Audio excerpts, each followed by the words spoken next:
Magic's season-long win streak reaches 5, 128-122 over the Cleveland Cavaliers here tonight. Time now for our good Greek move of the game. And how about this nifty pass from P5, Coach? Yeah, a little no-look action right there. Just kind of flips it off to the corner, and Wendell Carter Jr. knocks down the three. That was a big three out of a timeout. That's when the Magic were starting to pull away. He probably doesn't get enough credit, Coach. You know, Paolo Banchero not only got 25 points, got you 7 assists here tonight with those 8 rebounds. That's one of the things you have to like about Paolo Banchero. He's not a selfish player. Right. If a teammate has a better shot than him, you take his shot away and a teammate has a better shot, he's more than willing to give it up to somebody, and especially when he gets double-teamed. And he's going to see double teams more and more down the stretch of the season here, and in particular in the playoffs. Teams are going to say, we're not going to let you beat us. If these other guys can make threes, that's fine, but we're not going to let you beat us. So the fact that he is not only a willing passer, but he sees the floor very well and is a good passer, doesn't turn the ball over a lot, that's critical with a scorer like Paolo. It's going to be huge. Just get open. He'll find you, and he did for Wendell right there. Right now, let's hear from Magic head coach Jamal Mosley and get his breakdown of this impressive Magic win. Coach, that's a team with some elite shot makers on the other end. How did you like your group's ability to not only withstand their blows, but answer some of their own and come away with the victory tonight? Yeah, I think down the stretch, it did come down to shot making. I mean, they hit some big-time shots. Now, mind you, we had a couple mishaps defensively that allowed them to get to that. But, you know, that's what Donovan does. That's what James does. You know, Keon came and played big minutes for them. I thought he was really good. But I think, I think Jalen did a hell of a job defensively on Donovan throughout the game. I thought that was big for us in that situation. Being able to defend these guys is tough. I'm not sure what else you can say about Desmond Bane at this point in the season, but what more can you say about him after a performance like that and the shot he made there? Winner. Whatever it takes, he's going to do. And that's about the best word that describes him, because he embodies so much of it. Winner and leader. Cleveland's been – go ahead. I was just going to say, what is the significance of this win? I mean, it just talks about the resiliency of this team.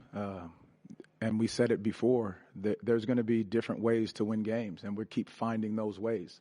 Games are going to look different, but it's taking it one game at a time. And the goal today was take care of this game, take care of home. And our fans were absolutely fantastic. It's people on their feet, cheering with the defense, getting our guys going. The energy of this building is just incredible. And so I think that's a big piece of what this game means to us. Kind of going to your defense, Cleveland's been one of the best third-quarter teams in this season. What did you like about the adjustments you guys made coming out of the half to outscore them in the third and then continue that? You know, our guys did a great job talking at halftime in the locker room about some of the adjustments we can make. And I think it was just different matchups, taking guys off of certain guys to give Paolo a breather in a moment, because he did, he's guarding James and we were switching. And there were a lot of things we did that just kind of manipulated the game. But our guys did a great job of communicating that, in huddles at halftime, knowing what was needed to be done to get this game. Coach, every win counts the same in the standings, but at this point in the year, getting a win like that against a playoff caliber opponent with the atmosphere that resembles the playoffs, can you describe the significance of that for this group and what it can do for momentum moving forward? Yeah, I'll keep repeating it. It is one game. There is some significance there, but the reality is, like we said from the beginning of this, it was like take care of home, right, and win one game at a time. And so it means nothing if you come out tomorrow and you don't do a heck of a job against the Washington Wizards. And I think that our guys know that this game was important because of the standings and whatnot. But the reality is we just got to keep winning one game at a time. Coach, we've already discussed the heroics of Desmond Bane and what he's able to do, but you brought up Keon Ellis. Now, let's flip to your role players and how they were able to respond time and time again. How significant was a Tristan Da Silva tonight, a Wendell Carter Jr., and how important have those guys been down this stretch in which you're now 8-3 over your last 11? It's important that guys know when they step on the floor that they're going to be asked to do all those little things. Wendell has always just done the little things within the game and doesn't need any accolades to do it. the big-time rebounds, screening, the passes that he made to Tristan for those big-time threes. I think those are huge down the stretch because it became a shot-making game down the stretch. And, we were able to combat what they were doing on the other end. But again, even Jet Howard coming in playing major minutes, Noah Penda playing good minutes, defending Donovan, all those little small pieces matter. And so, again, you win as a team, you lose as a team. And these guys are just putting it all together, and it's by committee. You talked about the resilience of this team throughout the game, just the moments when maybe Cleveland was making a push and you guys had to stop them or there were mistakes piling up. But what is this win streak and this stretch that you guys have had since the All-Star break say about the resilience of the team over the course of the season to stay with it and to believe in your expectations and the standard that you guys have set? Well, I think it keeps going to the mindset that these guys have for one another, knowing that they believe in each other, that they're trusting each other. You have 29 assists and only 6 turnovers. So the ball was being shared. Our defense was turned up. Now, again, they hit some big-time shots, but I'm going to keep repeating it over and over again. It's one game at a time. That's it. Worry about the streak, that's fine, but I think we just got to keep finding ways to win one game at a time down the stretch. Jamal, guarding Mitchell under any circumstance for any experienced player is tough enough, but Noah Penda is, he's rookie and he's much bigger than Donovan. How did he fare, and how did he do as well as he did, given his experience gap? Noah's a student of the game. And so, he does his homework. He's studying film. He's watching film with his coaches. They do a great job of keeping him prepared. And you're not going to stop a guy like Donovan Mitchell. Like these guys, you have to just make it tough on him. You got to be physical as possible without fouling Noah's tendencies. But I think Noah did a very good job there, in those minutes that he was on him. He hit some big-time shots. But, again, this is what great players do. They hit the big-time shots in the big moments. It also seemed like your team made an outlandish kind of percentage of two-point shots tonight, and those weren't all from transition either. What did you make of those shots and the execution on those shots tonight? Yeah, I just really think that, we have to keep taking what the defense gives you. And a lot of teams they're packing the paint in, not allowing us to get downhill. And so you got to be able to take those mid-ranges and knock them down. Having the confidence and having the trust in your shot and the execution to know exactly what shot you're getting. But again, teams are doing that to us, so you do have to take what the game gives you and not force it. Is Paolo looking like his most explosive, assertive self? And can you touch on his decision making in this game? One play stood out where Des drew 2 at the top and hit Paolo at the elbow. He was open, and instead he chose to drive into the bump and finish contact.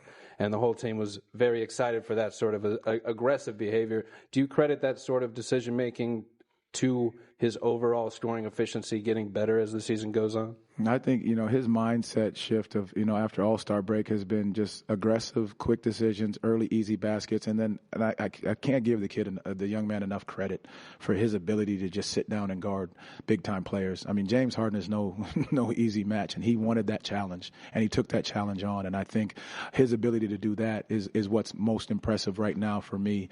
The offensive side of the ball, his ability to get downhill, attack the basket, find his teammates, him having 7 assists tonight, and could have been more if we knocked a couple more shots down, but he's finding the right play because he sees how teams are loading up to him, and he's aggressive as heck getting downhill. Thrilling victory here tonight. The Magic beat the Cavs for the first time this year. 128-122 is the final. Now they've won 5 in a row. Let's get an updated look at the standings in the Eastern Conference. With the loss to the Toronto Raptors, the Magic have now moved into 5th place in the East. 2 games back in the loss column of the Cavaliers. That's huge. Never know what could happen there, but probably even more important, you hold off the hard-charging Miami Heat, Atlanta Hawks, and Philadelphia 76ers. Yeah, and those are all upcoming games that we have to deal with. We've got Washington coming in tomorrow, but then Miami, who's obviously going to want a little bit of revenge, 0-4 against us right now. Right. And we're going to be in Miami, so they're going to be looking for revenge, especially after we kind of maybe put down their motive last night in getting Bam Adebayo 83 points. And then you have Atlanta on a 7-game winning streak, and then Oklahoma City, the defending champs. Not easy. There's not going to be any easy games the rest of the year. It's as Coach Mosley said it best, one at a time right now. You just want to win the next game. Well, that's what makes tonight so impressive. That was the one tonight, and now tomorrow These are the games that scare the heck out of Coach Hill. The 16-48 Washington Wizards are in the building. They've lost 9 in a row. And, Coach, I think, quite frankly, they're going to be a little mad, maybe even a little embarrassed about the 83 points that they gave up to Bam Adebayo. If they're professional, they should be. Yep. And you know what? When you're 16-48, you're playing loose, you're playing free. Yeah, right. You're trying to improve your standing as a player in the NBA, whether it's with Washington, going back to Washington, or some other scout or general manager watching you play and seeing how you play down the stretch. There aren't going to be any real easy games. Right. You're going to have a bigger advantage in some games than others, but everybody's going to compete.